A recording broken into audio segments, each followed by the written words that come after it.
Dear students, we are going to start third chapter, kinematics. Kinematics is the branch of physics which deals with motion of objects. See, here the motion is nothing but a change in position of the object with respect to time. Here the motion is of three types, that is, we are going to discuss three different motions in physics, that is one-dimensional motion, two-dimensional motion and three-dimensional motion. Firstly, we are going to see one-dimensional motion. What is one-dimensional motion? One-dimensional motion is also called as straight line motion. Is also called as straight line motion. Is also called as rectilinear motion. Straight line motion is nothing but linear motion. So we also call it as rectilinear motion. Rectilinear motion. Okay. And next one is two-dimensional motion. Two-dimensional motion is nothing but, see, for one-dimensional motion, the example is when a ant is moving on a cloth rope. Consider it is a cloth rope. If an ant is moving on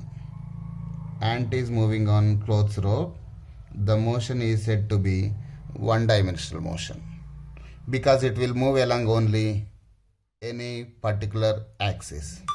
Okay, and two-dimensional motion is nothing but motion in a plane. We have discussed already in mathematical tools for physics. We have seen rectangular coordinate system. Rectangular coordinate system is nothing but, here it consists of mutually perpendicular axes x, y and z, but here we are discussing only about two-dimensional motion, that is planar motion. We require only two axes to describe the motion of the object in two dimensions. Okay, I am taking only xy coordinate system, and the point of intersection of x-axis and y-axis is called as the origin. Okay, if a particle is moving from here to here like this, we require both initial position is nothing but P1 and final position is nothing but P2. We require x1 comma y1 here, and here at this point we require x2, and this is nothing but y2. We require two coordinates x2 comma y2 here. So to describe the position of the particle or motion of the particle, velocity of the particle, we require two coordinates x and y here. But here we require only any one coordinate x here. That's why we call it as one-dimensional motion. This motion requires two coordinate axes to describe the motion of the object. We call it as two-dimensional motion. Two-dimensional motion is also called it as planar motion or motion in a plane. Okay, and one more is nothing but three-dimensional motion. Three-dimensional motion.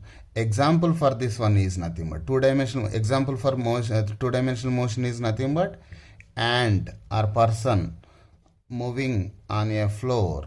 Ant or person moving on floor. Okay. Now three-dimensional motion. Three-dimensional motion is also called as motion in a plane. Motion in a space. Motion in a space is called as three-dimensional motion. The example here, to describe the motion of the object in 3D motion, we require x, y and z axis. Okay, the flying of the bird in the sky is an example for three-dimensional motion. We require, for 3D motion, we require x-axis, y-axis and z-axis. X, y and z-axis. And point of intersection of all three x, y, z axis is nothing but origin O. Here in this chapter, we confine our discussion to describe about the one-dimensional motion or straight line motion or rectilinear motion. That is nothing but motion in one dimension. That is, we are going to describe the motion of the particle either along x-axis or y-axis. Okay? So here in this chapter, we are going to discuss about what is position, what is path length. Path length is also called as the distance, and also we will obtain equations of motion. Finally, we will discuss about the relative motion in this chapter. Okay. First of all, we are going to discuss about position, what is path length, and displacement. Right. First one, we are going to discuss about position here. We are confining our discussion to one-dimensional motion only. Consider this is origin. Right side of the origin is nothing but it has positive values. Consider plus 10, plus 20, plus 30, plus 40, plus 50, and etc. Okay. And left side of the origin has negative values, that is minus 10, minus 20, minus 30, etc. Okay, this is nothing but origin. See here, I would like to find out the position of a particle at this location. Okay, so here the position of the particle is 30 meters from origin, meters on x-axis. Right? The position of the particle at this point is 30 meters from origin. So here the position is equal to 30 meters. At later time, if the particle moves from here to some other position, consider exactly if the particle is in between 40 and 50. Consider it is 45. At later time, the position of the particle is equal to x equal to 45 meters. Hope you understand the position concept here. Position of the object in this case is 45 meters. If the particle moves from here, origin to here like this, at this point it takes a turn and come back to the initial position like this. So what is the position now? Here the position is equal to 0 again. And still the particle is moving towards left. At this point, the position of the particle is x equal to minus 20 meters like this. Path length. Path length is nothing but actual path followed by the particle. Actual path followed by the particle is called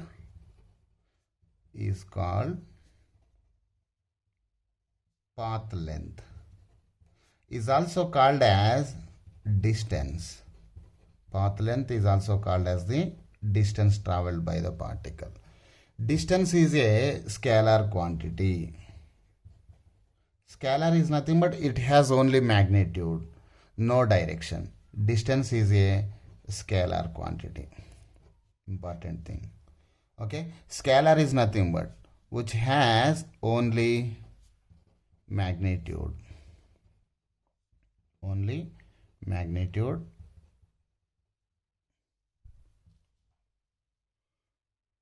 which has no direction.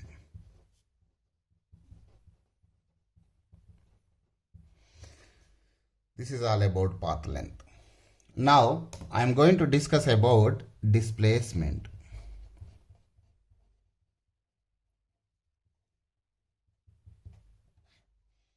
Displacement is nothing but change in position.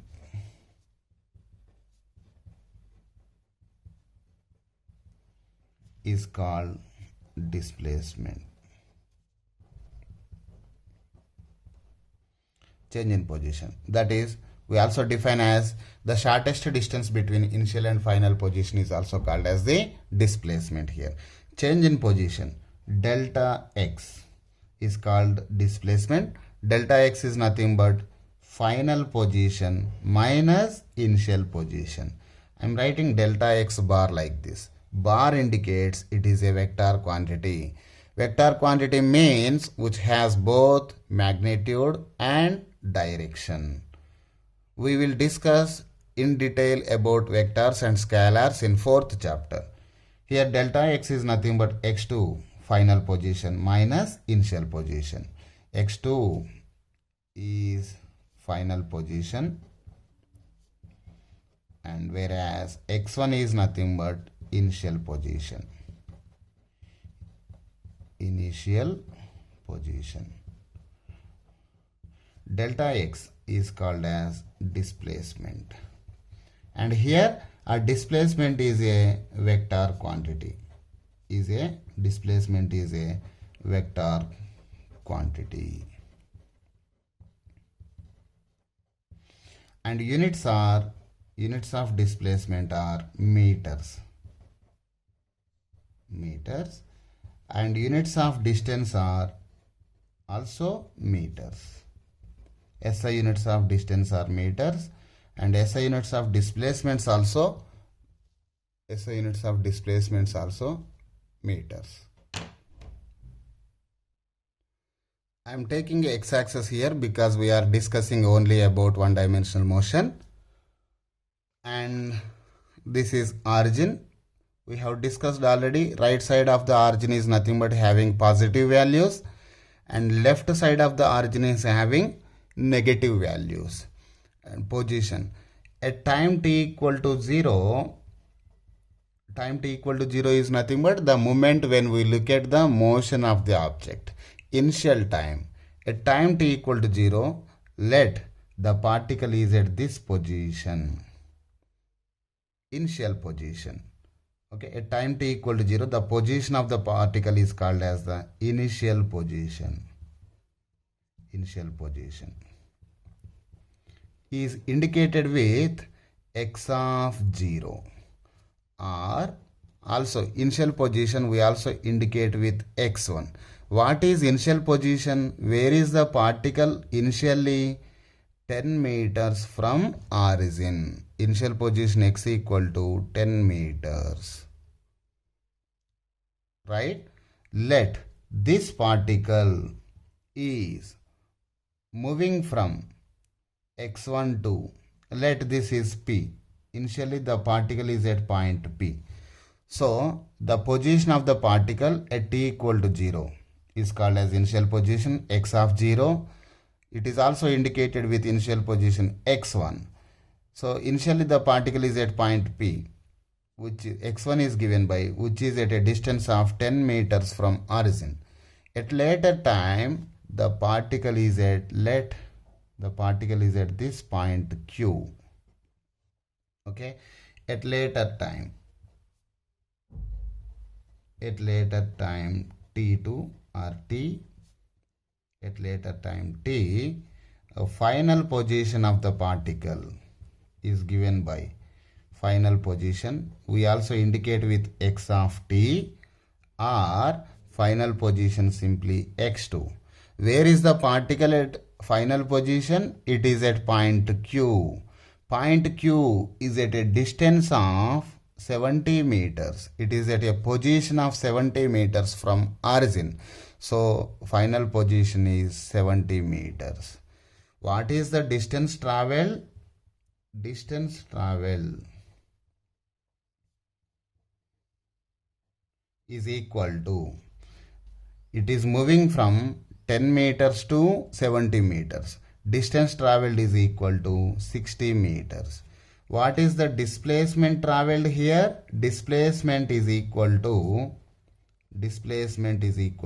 x2 minus x1. That is final position minus initial position. 70 meters minus 10 meters. That is equal to 60 meters. In this case, when the particle is moving from point P to point Q, the distance and displacements are equal. Distance and displacements are equal. Now, Let the particle is moving from point Q to point R. Point R. Consider here the particle is moving from, initially the particle is at point P, it moved up to Q and returned back and come to point R. If particle moves from P to Q and Q to R, what is the initial position here?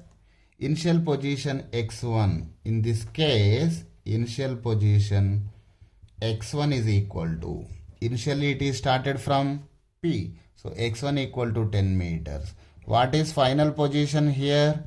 Final position is equal to, it is at finally at point R. Point R is at a position of 40 meters from origin. 40 meters from origin. So final position x2 equal to 40 meters. Okay. So what is the displacement traveled here? Displacement traversed is equal to, displacement is equal to x2 minus x1, that is 40 minus 10. So the displacement is 30 meters in this case. Now I am going to find out distance traveled here. What is the distance traveled in this case? It moved from point P to Q initially. Distance from point P to point Q is 60 meters. And it moved from Q to R. So the distance from Q to R is how much? 70 to 40, 30 meters. So what is the total distance traveled? From point P to Q, it is 30 meters. And Q to R is, point P to Q is 60 meters. And Q to R is 30 meters. Total distance traveled is 60 meters plus 30 meters. That is 90 meters. Here, in this case, displacement is 30 meters and distance is 90 meters. So, distance and displacements are not equal in this case. So, finally, we can conclude here that distance is greater than or equal to displacement. So, what is the conclusion? Distance is greater than, here in this case distance is greater, but in previous case distance and displacements are equal. So final conclusion is distance is greater than or equal to displacement always.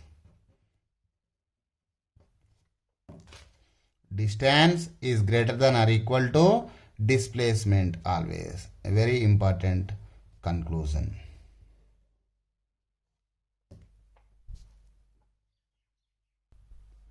Another example on distance and displacement. Consider a particle started its journey from point P. It traversed in a circular path like this.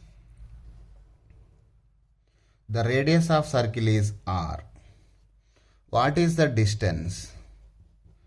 Distance is nothing but actual path followed by the particle. What is the displacement here? What is the distance and displacement in this case? If a particle completes one rotation, what is the distance traveled and what is the displacement traversed in this case? So here we will see the particle started from point P. It is moving in a circular path like this and coming back to same point P. So initial and final positions are same. So x1 equal to x2. Therefore displacement is equal to, what is displacement formula? x2 minus x1. So displacement is equal to 0 because x1 equal to x2 when a particle completes a circular revolution like this. So displacement equal to 0 in this case. But what is the distance traveled? Distance traveled is nothing but actual path followed by the particle. Actual path followed is nothing but circumference of the circle. So distance is equal to circumference of the circle. What is the circumference of the circle here? The circumference of the circle is nothing but 2 pi r. So distance is 2 pi r, but displacement is equal to 0 in this case. Another case, if a particle, another example number 2.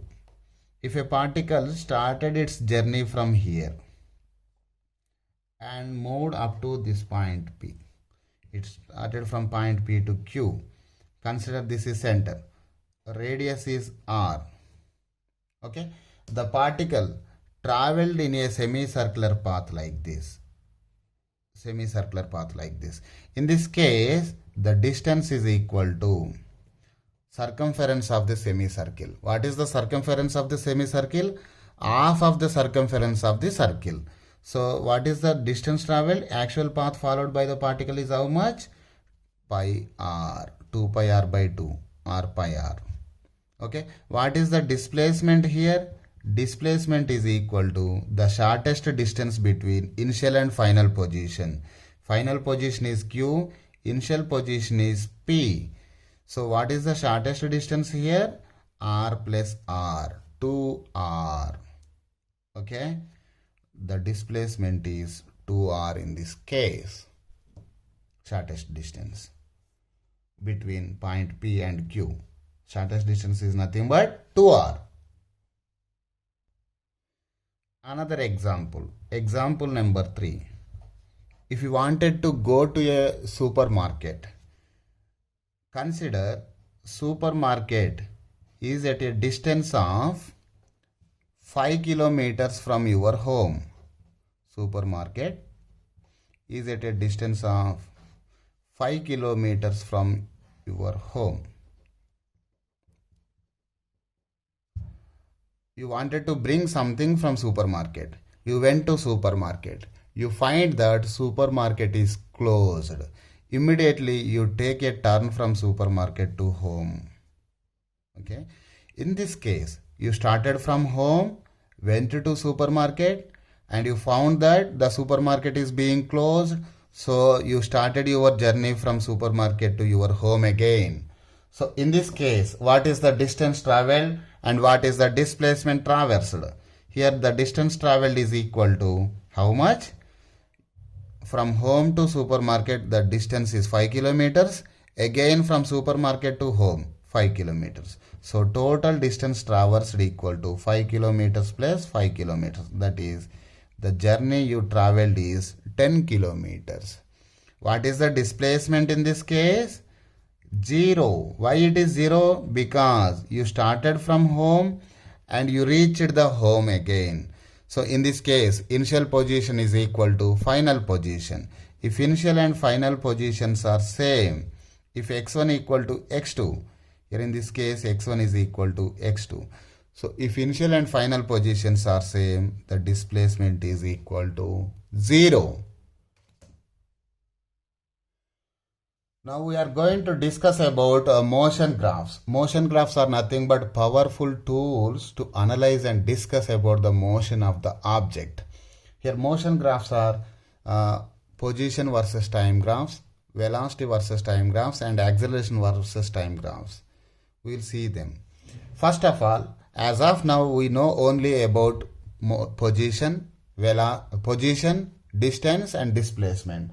So now we are going to discuss about only position versus time graph here in this lesson. Position versus time graph.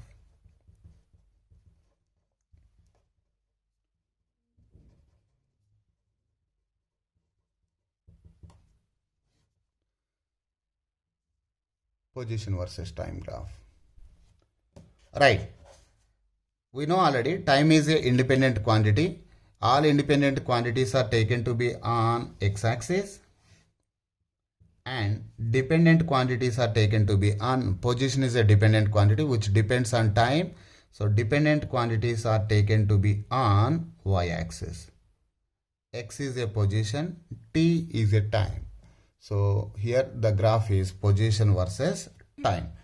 Consider this is time 10 seconds, 20 seconds, 30 seconds, 40 seconds. Initially, the particle is at 20 meters. Position is in meters, time is in seconds. Right. At time t equal to 0 seconds, let the particle is at 20 meters. Where is the particle at t equal to 0? 10 meters, 20 meters like this. It is at 20 meters. The particle is at 20 meters initially at t equal to 0 seconds. Right. At t equal to 10 seconds, still the particle is at same position. T equal to 10 seconds, still the particle is at 20 meters. Right. At t equal to 20 seconds, the particle still remains at 20 meters. Particle still remains at 20 meters. T equal to 20, again the particle is at 20 meters. At t equal to 30 seconds, still the particle is at same 20 meters. 30 seconds, at 30 seconds the particle is at same 20 meters. Okay, by combining all these lines, we will get a curve that is a straight line. We will get a straight line curve like this. This line is parallel to time axis. Okay, see here, for this the position is always same, 20 meters, 20 meters, 20 meters.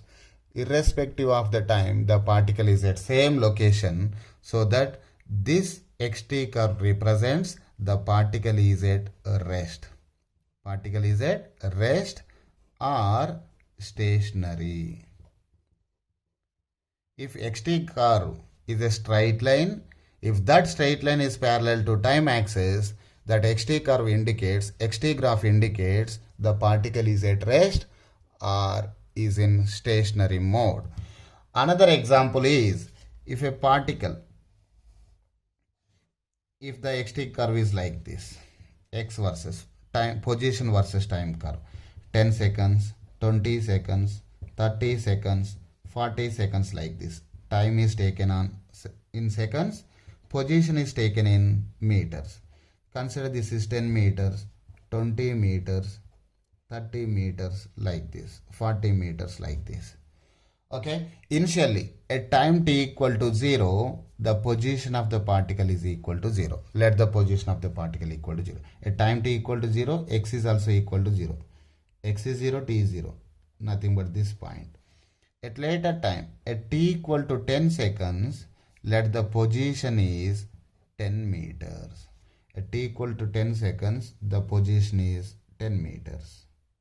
At this point, at t equal to 20 seconds, let the position is 30 meters. At 20 seconds, the position of the particle. At t equal to 0, the position of the particle is 0.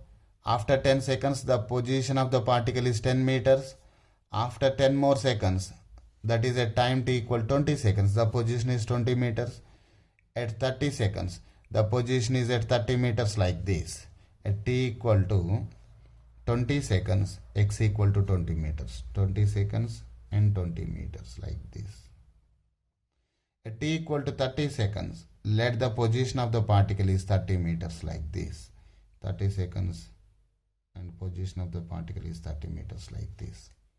Okay, so by combining all these points, we will get a straight line that is passing through origin. Straight line passing through origin. Here, when you observe these conditions, here in 10 seconds of time interval, in this time interval, what is the distance traveled by the particle here? 10 meters. In next 10 seconds, 10 seconds to 20 seconds, in next 10 seconds of time interval, the distance traveled is 20 minus 10, again 10 meters. In next 10 seconds, again the distance traveled is 10 meters. That means the particle travels equal distance in equal intervals of time. In next 10 seconds, it traveled next 10 meters. If a particle covers equal distance in equal intervals of time, that motion is called as uniform motion.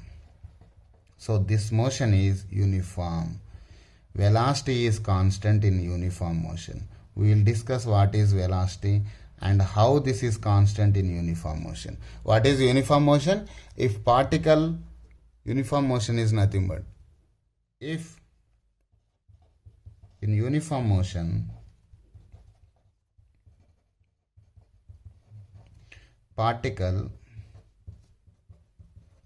covers equal distances in equal intervals of time, equal intervals of time is called uniform motion. This example is, if xt curve looks like this indicates, this xt curve indicates uniform motion. Uniform motion. Uniform motion is nothing but particle covers equal distances in equal intervals of time. That means velocity is constant. We will see in the next concept how the velocity is constant in this case. Another example of xt curve is, xt graph is, if position versus time graph is like this, and if the curve is like this, if the curve is like this, it is not a straight line, it is a parabolic curve. So in this one is nothing but non-uniform motion. This is a non-uniform motion.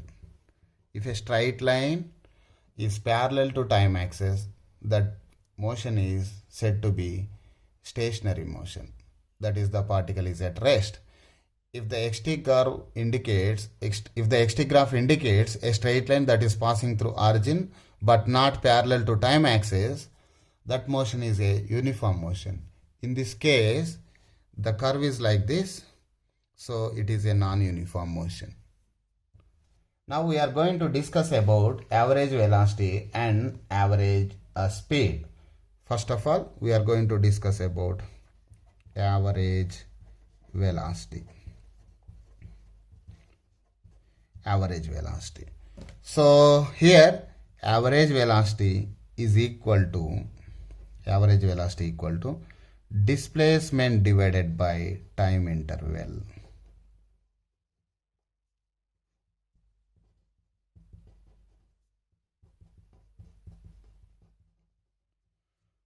Displacement divided by time interval. Let at time t1 the position of the particle is x1, and at later time t2 the position of the particle is called final position of the particle is x2. So what is initial position here? This is initial position, x1 is initial position and x2 is final position. How can we define displacement here? Change in position, that is final position minus initial position. x2 minus x1 is called displacement divided by time interval. Time interval is nothing but final time minus initial time, t2 minus t1. So average velocity is nothing but delta x, change in position, divided by time interval. Displacement units are meters, SI units are meters. Displacement SI units are meters and time interval SI units are seconds. Therefore, units of average velocity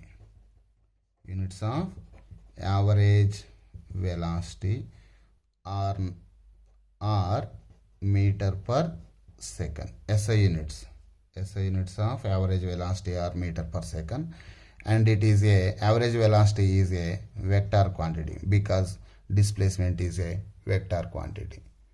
Okay, now we are going to discuss about average speed.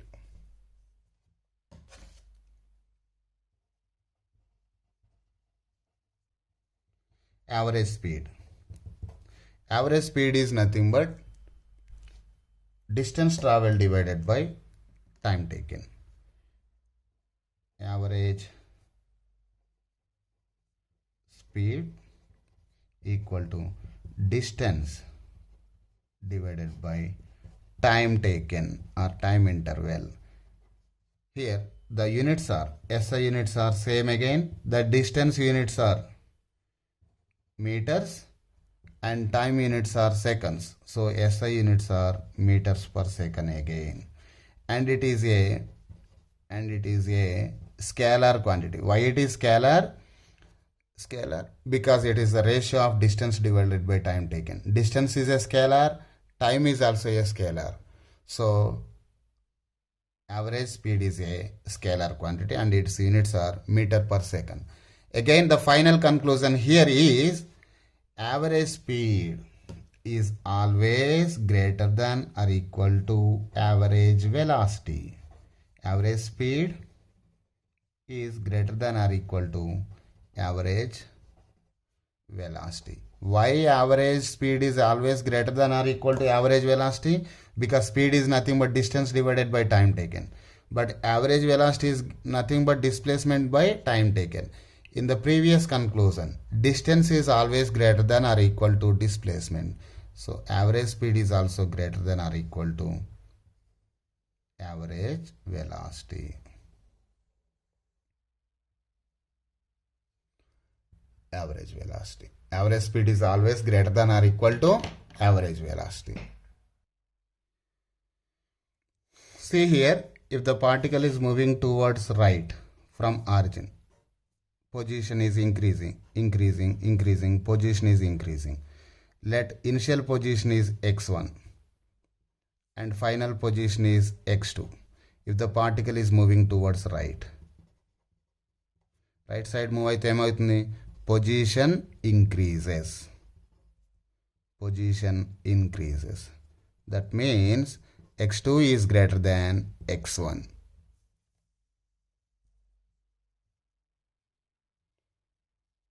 See here, if the particle is moving towards right from origin, right side like this, initial position is x1 and final position is x2 because it is moving towards right. That means final position x2 is greater than initial position x1. If final position x2 is greater than x1, that means the particle is moving towards right. In that case, average velocity is positive. Why it is positive? Average velocity is nothing but x2 minus x1 by t2 minus t1. Average velocity is positive because x2 is greater than x1. Because average velocity is nothing but x2 minus x1 by t2 minus t1. Okay. Now, if the particle is moving towards left, consider initially the particle is at this position and moving towards left side move అవుతుంది అనుకోండి. And at later time the particle is at this point x2. Here initial position is x1 and final position is x2. So in this case x1 is greater than x2. Therefore x2 minus x1 will become negative. Why x2 minus x1 is negative here? Because x1 is greater than x2. When the particle, this occurs if the particle is moving towards left. If the particle is moving towards left, x1 is greater than x2 or x2 is less than x1. If x2 is less than x1, x2 minus x1 will become negative. Displacement will become negative. In this case, average velocity is equal to x2 minus x1 by t2 minus t1. Therefore, in this case, average velocity is negative. When is the average velocity negative? If the particle is moving towards left, the average velocity is negative. So we will see graphically now. xt curve, See, at t equal to 0, the particle is initially at origin. At later time, the particle covers equal distances in equal intervals of time. That is nothing but uniform motion. At t equal to 0, x1. At later time, the final position is nothing but x2. x1 and x2. t1, and here the time we call it as t2. Here x2 is greater than x1. If the curve is looks like this, the position is increasing, x value is increasing as the time passes. So in this case x2 is greater than x1. Okay, so here how can we define slope? We have discussed already in mathematical tools for physics. The slope is nothing but change in y component by change in x component. What is there on y axis here? x2. So change in y by change in x. Slope is nothing but change in y by change in x. What is there on y axis here? Position is there on y axis in this case. So change in y is nothing but x2 minus x1 divided by what is there on x axis here? Time. So what is the change in x? X position lo emundi time undi. What is the change in x? t2 minus t1. So slope of x2 curve is nothing but x2 minus x1 by t2 minus t1. So x2 minus x1 by t2 minus t1 is nothing but what? Average velocity. Average velocity. So slope of xt curve gives us average velocity. What is the conclusion here? Slope of xt curve or xt graph. Slope of xt curve gives us average velocity. Average velocity. See here, this straight line is having only one slope. So average velocity is having only one value. So average slope is constant in this case. Slope theta is constant in this case. So slope is nothing but what? Average velocity. Theta constant, so slope constant. So average velocity is also constant in this case. So that's why we have discussed that this is called as uniform motion. Uniform motion. In uniform motion, the average velocity or velocity is constant. I have discussed in the last page. Average velocity is constant in this case. How we will find average velocity on xt curve? By finding out the slope.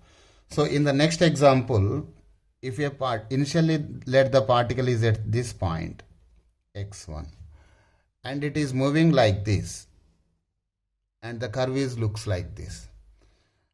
At initial time the particle is at x1 at time t1. At later time t2 the particle is at this position x2. Here x1 value is greater than x2 value. Here x1 is greater than x2 or x2 is less than x1. As the x2 is less than x1, average velocity, slope is negative. Slope is negative. Slope is nothing but what? Average velocity. Average slope of xt curve is nothing but average velocity. So average velocity is negative. If the particle is moving towards right, that means position increases, slope is positive, average velocity is positive. If the particle is moving towards left, position is decreasing, so slope is negative, average velocity is also negative. And third case, in this case, the curve looks like this. At any time, as the time increases, the position remains same. 10 meters, 10 meters, 10 meters, 10 meters. As the time passes, the position is not changing. So position is constant. So that means the particle is at rest. Particle is at rest. In this case, slope is equal to initial position x1 and final at t1 the position is x1. At t2 still the x value, position value is same. So x2. this height is nothing but x2. This height is x1. Here x1 is equal to x2. So slope is equal to what? Slope of xt curve is nothing but x2 minus x1 by t2 minus t1. Here x1 equal to x2. So slope is equal to 0 in this case. If slope equal to 0, the average velocity is equal to 0. Average velocity equal to 0. That means the particle is at rest, or the particle is in stationary mode. Stationary mode. Right? In next case, if the particle is like this, moving like this, right? This is also xt curve. At t1 time, the particle is at below the origin is nothing but negative, minus 10 meters. At t2 time, the particle is at still minus 10 meters. Isn't it right? This initial position x1 and final position x2, both are same. x1 is equal to x2. If x1 equal to x2, slope equal to 0. If slope is equal to 0, average velocity is also equal to 0. If average velocity is equal to 0, the particle is said to be at rest. That means if slope is constant, if position is constant, position of the particle is constant. కూర్చున్న దగ్గరనే ఎప్పుడు కూర్చున్నాం అనుకోండి, దాని meaning ఏంటి? We are at rest. I'm going to discuss example number 3.1 here. A car is moving along a straight line, one dimensional motion. Say O to P in figure 3.1. O to P in figure 3.1. It moves from O to P in 18 seconds and returns from P to Q in 6 seconds. What are the average velocity and average speed of the car in going from O to P? When it is moving from O to P,